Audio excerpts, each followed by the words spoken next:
शिवसेनेचे मंत्री गुलाबराव पाटलांचा तोल पुन्हा एकदा सुटलाय। मतदानाचं महत्त्व समजावून सांगताना त्यांनी वादग्रस्त विधान केले। यावेळी त्यांनी हेमा मालिनीला जसा एकमत देण्याचा अधिकार आहे तसा तुमच्या बायकोला सुद्धा आहे, त्यामुळे मतदानाच्या दिवशी तुमची बायको हेमा मालिनी आहे असं समजा, त्यांनी असं म्हटलंय।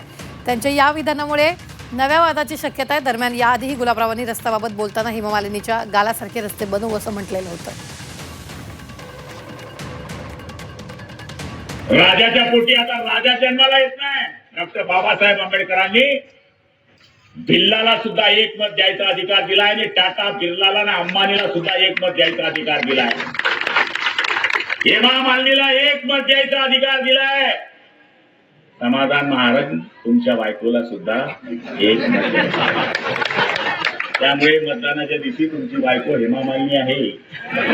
हेमा मालिनीला एक मत द्यायचा अधिकार दिलाय।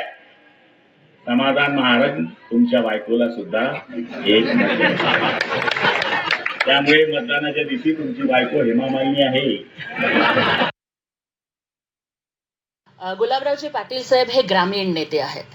त्यांच्या खुसखुशीत भाषणासाठी आणि त्यांच्या अशा म्हणजे विनोदी शैलीसाठी, आक्रमक भाषणासाठी ते ओळखले जातात।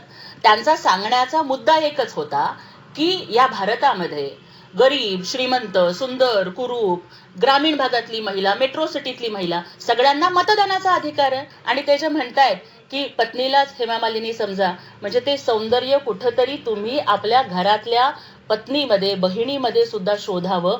केवळ ग्लॅमरच्या झगमगाटामध्ये हरवून जाऊ नका असं कदाचित त्यांना सांगायचं असेल। त्याचा विपर्यास करू नये अशी माझी विनंती आहे।